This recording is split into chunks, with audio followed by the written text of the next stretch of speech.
getting ethanol poisoning in Bali is about the only thing we care about. Can we do the gene pool a favour and let these people get COVID?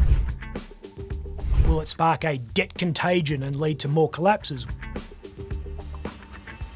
The state government's dropped a lot of dough today to get WA vaccinated. Yeah, there's a new ad. It's part of a $3.6 million campaign. Have you seen it? It goes for a minute, the full ad. I reckon the first 20 seconds of it is the only bit that'll have any impact, though. I see skies of blue, clouds of white. The first third will work because it's talking about travel, and getting ethanol poisoning in Bali is about the only thing we care about at the moment because we're fast running out of reasons to say we enjoy holidaying in Northampton. Then it loses the plot. Why do we care about a farmer hugging his mum? We already get exercise.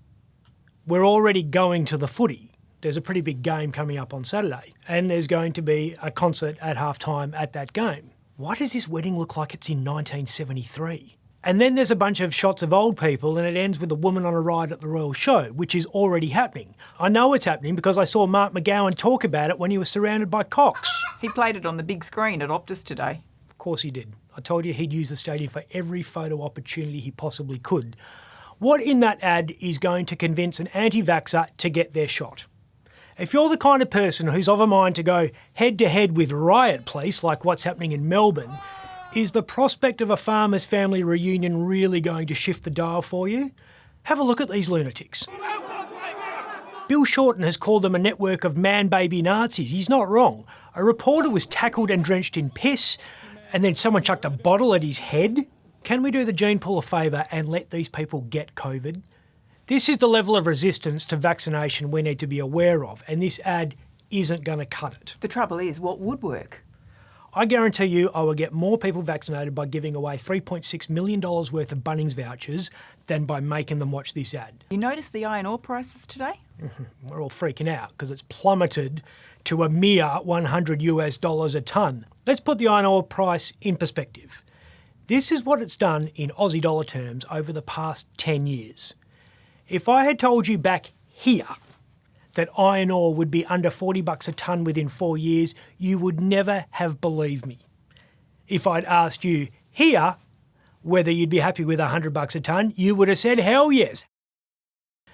And last April, if I'd said this is the start of an 18-month bull run that will see iron ore hit here, you would have thought happy days. The only thing we know for certain with the price of iron ore is it will go down a lot more and it will come up a lot more. Anyone telling you anything more specific than that is just bluffing. So why is the price coming down now? We're told it's because Chinese steel mills are curbing production to limit pollution.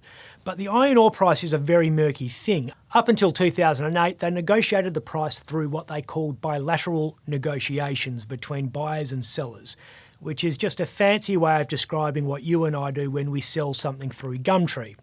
Rio would come down and say it's $50 a tonne, a Chinese steel mill would say no 30, and then they'd end up in the middle ground, say $40 a tonne. Unlike Gumtree, the Chinese mills actually turned up with the cash. About 12 years ago, China's economy started going nuts. The price of iron ore became wildly unpredictable. The price you could get out on the street on any given day, that's what we call the spot market, was much higher than the price you were getting through those bilateral negotiations. So a bunch of clever trading houses created indices. They looked up all the different prices in all the different locations, pushed them all into a computer, and it spat out a specific price. Iron ore became what they call commoditised. And when that happened, speculators could buy and sell iron ore contracts without actually owning a mill or a mine. It's called the paper trade. In some commodities, like oil, the paper trade is 40 or 50 times the size of the actual trade, and the price can get very distorted. There are three main types of iron ore and they all have different indices. 65% is the gold standard, pretty much the purest iron ore in the world, and it all comes from Brazil. 62% is what Rio and BHP produce out of the Pilbara, and 58% is what FMG sells. More iron per tonne means less impurities like silica, alumina and phosphorus, the stuff that creates pollution. So it's a bigger story than the Chinese property market tanking. It is, but that property market could be the canary in the coal mine.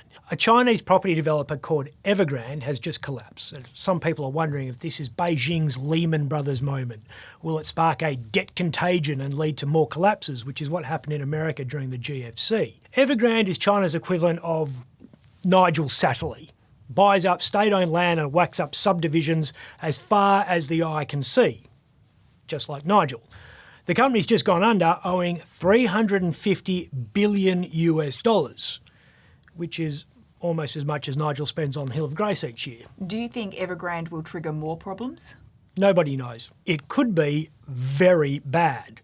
But isn't it nice in the middle of a global health pandemic, with rioters turning a major Australian city into downtown Beirut, China on the precipice of its own financial collapse, in all of that, the biggest worry in Perth, we are all fretting about the imminent closure of Carillon City. I'm Ben Harvey. For more update, click the subscribe button below.